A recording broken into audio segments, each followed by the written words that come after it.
Terima kasih pemirsa, Anda masih bersama kami di Suara Jakarta dan sekarang saya sudah bersama Sekretaris Direktorat Jenderal Pencegahan dan Pengendalian Penyakit Kemenkes RI yaitu Bapak Ahmad Yuryanto. Apa kabar Pak Ahmad? Apa kabar? Baik. Sehat hari ini Alhamdulillah. Pak. Ya Pak Yuryanto. Ya. Pak Yuryanto, kalau kita berbicara tentang virus corona yang akhir-akhir ini memang banyak sekali diperbincangkan, apalagi pasca Presiden Jokowi mengumumkan ada 2 orang yang terkena virus corona. Untuk update terakhirnya bagaimana Pak? Iya, kita prihatin ya, ternyata harus ada 2 saudara kita yang terpaksa harus mengidap ini. Kami sudah berada di rumah sakit dari kemarin, kemudian pagi ini kami sudah cek lagi.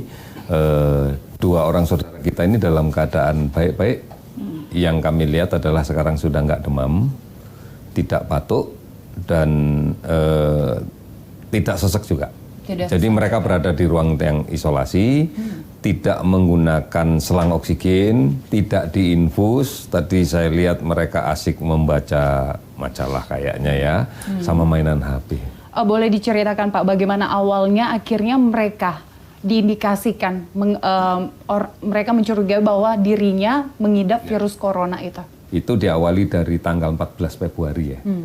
Mereka memang memiliki kelompok yang secara periodik mereka melakukan pertemuan untuk party gitu ya. Melakukan dance dan sebagainya.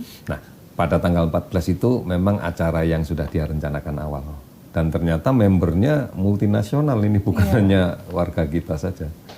Nah, hadir di situ banyak orang, waktu kita tanya mungkin sekitar 50-an ya waktu itu ya. Ada yang warga negara Jepang yang tinggalnya di Malaysia dan yang lain-lain gitu ya. Nah, setelah kegiatan itu selesai, nggak ada masalah, selesai. Tanggal 16, wanita ini mengeluh kok saya nggak enak ya, agak demam terus agak batuk gitu ya. Tetapi nggak nyesek. Akhirnya dia ke dokter untuk berobat. Itu setelah berapa tanggal lama? 16. Tanggal 16-nya, 2 hari setelah dia bertemu tanggal 16, orang tersebut ya Pak ya? Ke dokter dan dokter mendiagnosa ini kayaknya infeksi saluran pernapasan akut nih. Udah minum obat aja nggak usah dirawat. Akhirnya dia pulang. Dia merasakan bahwa setelah itu kok nggak enak, sudah minum obat nih, tapi kok badannya masih nggak enak, sehingga kemudian memutuskan nggak kemana-mana. Udah di rumah aja deh gitu ya. Di rumah saja, kondisinya yang agak lemah ini dia dilayani di rumah, dibantu oleh ibunya. Ibunya yang membantu dia melayani karena dia nggak kemana-mana. Nah kemudian tanggal 20, ibunya jadi ikut sakit. Jadi dia sakit dan ibunya sakit. Sementara di rumah itu ada 4 orang ya, 1 kakaknya dan 1 lagi pembantunya. Kakaknya kan karena bekerja, jadi kontaknya tidak sesering ibunya ya yang merawat itu. Akhirnya pada tanggal 27 diputuskan, udah deh kita kayaknya nggak sembuh-sembuh ini, kita minta diopname saja. Maka tanggal 27 dua-duanya ke rumah sakit dan oleh dokter diopname.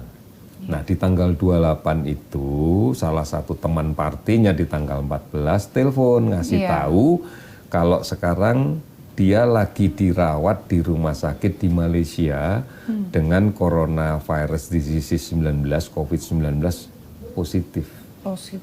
Itu yang teman yang di Malaysia itu kah orang Jepang yang dimaksud? Orang Jepang. Ya, orang Jepang yang tinggalnya di Malaysia. Itu teman di party ya gitu ya. Akhirnya dia jadi takut. Lapor ke dokternya. Dok, saya tanggal 14 habis party dan kontak dekat gitu ya. Ini kan well educated, orangnya ini ngerti gitu loh. Apa saya khawatir dok, jangan-jangan saya ketularan itu. Oke deh kalau gitu pindahin ke rumah sakit Sudianti Saloso. Begitu sampai di Sudianti Saloso, langsung beliau menyatakan bahwa saya sakit gini-gini, terus kemudian langsung datang pemeriksaan. Saat itu juga kita ambil spesimennya dan diperiksa dengan PCR. PCR itu kan bisa kurang dari 24 jam. Ternyata confirm positif. Setelah dinyatakan positif, maka kemudian oleh pemerintah dirilis beritanya. Oleh karena itu, kemudian 2 fokus kita, 1 merawat yang bersangkutan. Alhamdulillah yang bersangkutan kondisinya baik, kita nggak terlalu khawatir dengan kondisi dia. Maka berikutnya yang harus dilakukan adalah melakukan tracking. Yang pertama kita lakukan tracking, di rumah tinggal siapa saja. Ternyata ada 4 orang itu. 4 orang diantaranya kan dan sebagainya. Kemudian kita minta dinas kesehatan setempat untuk kemudian melakukan tracking dan kemudian memeriksakan. Negatif kakaknya dan pembantunya negatif. Tidak ada keluhan juga. Nah, kemudian kita tanya, selama Anda sakit sebelum masuk rumah sakit, mulai tanggal 16 ya, Anda kemana aja? Saya nggak keluar rumah sama sekali. Saya nggak enak badan, saya nggak keluar rumah sama sekali, jadi saya cuma di rumah sama ibu. Oke, pada saat Anda dirawat, siapa saja yang kontak dengan Anda selain petugas kesehatan ya? Dia mengatakan ada beberapa temannya yang datang, tetapi kan karena dia sakit dan di rumah sakit dan menggunakan masker dan sebagainya, kontak tapi tidak kontak dekat. Karena kan sudah di rumah sakit ya, tidak kontak dekat. Ini yang kemudian juga dicoba dilakukan oleh Dinas Kesehatan setempat untuk melakukan pemantauan. Nah, beberapa yang teridentifikasi, diperiksa kesehatannya nggak ada masalah, nggak ada keluhan, nggak ada apa-apa. Nah, berikutnya yang kita lakukan tracking ada di partinya ini. Karena kan salah satu yang ikut party sama dia itu siapa saja gitu kan. Karena sudah jelas salah satunya menjadi sumber waktu itu yang sekarang dirawat di Malaysia itu. Tidak ada jumlah yang pasti, kita tanya berapa sih yang hadir, kira-kira sekitar 50-an. Anda kenal semuanya, ya nggak semua sih, ada beberapa yang saya kenal. Oke deh, yang dikenal saja, rumahnya di mana, ada di daerah sana gitu ya, kita minta daerah untuk melakukan tracking. Memang kita ketemukan, kita tanya, iya saya hadir di situ, tapi saya nggak dance sama dia, nggak anu. Nah ini terus kita lacak ini. Terus kita lacak dan sampai sekarang belum selesai. Meskipun kita minta tolong deh kalau memang nggak tahu rumahnya, Anda punya call-nya, telepon deh, kasih tahu kalau ada gejala gini-gini, suruh tempat datang cepat ke rumah sakit ya.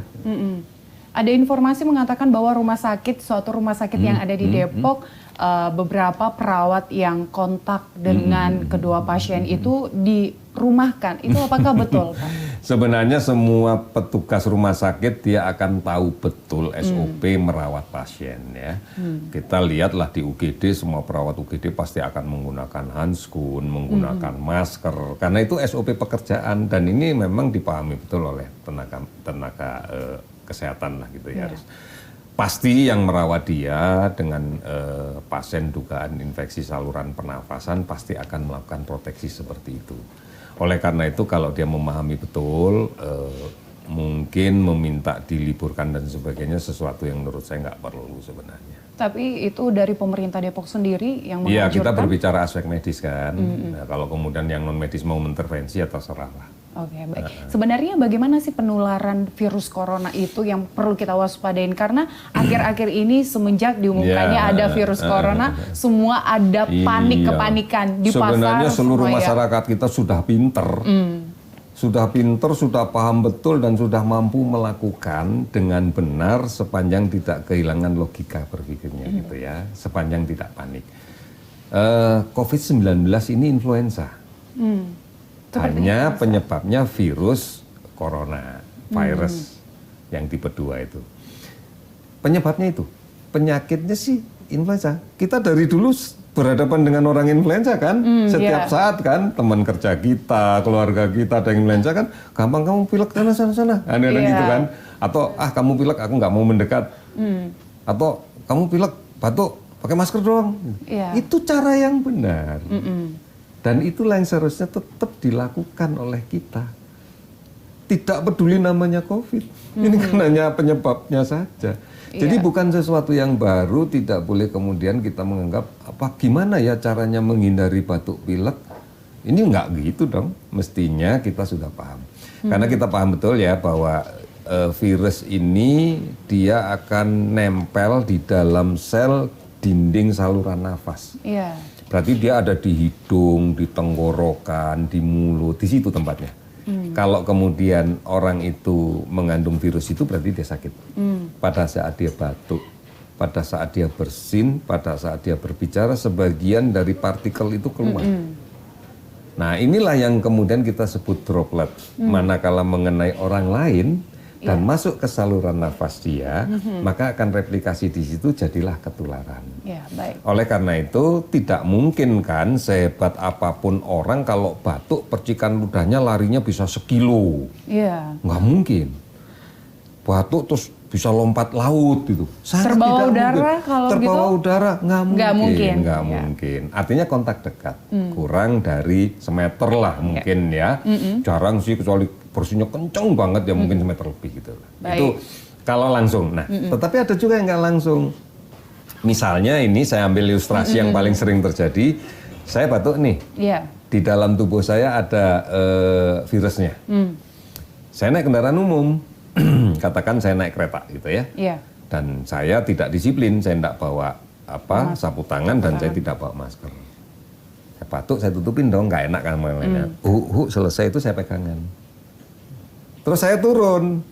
Iya. Nah, Mbak pakai masker, pindah ke tempat saya pegangan, pindahkan ke tangan, pakai masker nih. Nah, terus ada teman lain yang nawari, ini ada gorengan mau nggak? Mbak mau, pegang. Sak tebalnya masker tetap dibuka dulu kan untuk makan. Iya. Ya masuklah. Oleh karena itu maka efektivitas kedua dalam mencegah cuci tangan. Cuci tangan sebelum makan. Nah, kita juga memiliki, kalau saya memperhatikan ya ada budaya yang tidak bagus di kita ya. Kalau kita perhatikan dia orang diem, semenit aja kita perhatikan. Minimal 3 kali dia menyentuh entah mata, entah hidung, entah mulut. Iya, kayak terbiasa seperti itu ya Pak. Kebiasaan Refleks. yang tidak baik. Nah, inilah yang harus kita lakukan untuk disadarkan kepada mereka agar dicegah. Ini kuncinya. Jadi bukan sebuah yang sulit dan bukan kita nggak tahu, kita sudah tahu. Tapi karena ada embel-embel corona, kok semua jadinya panik. ketakutan gitu loh. Oleh karena itu pastikan siapapun teman kita yang sakit batuk pilek pakai masker. Iya, baik. Harus pakai masker supaya nggak nular kemana-mana. Jangan bagiin penyakit deh ke kita gitu misalnya. Dan jangan lupa setiap mau mengintervensi makan, mulut itu cuci tangan. Iya, baik Pak Yuryanto, nanti perbincangan ini akan kita lanjutkan lagi usai jeda berikut. Pemirsa tetaplah bersama kami di Suara Jakarta.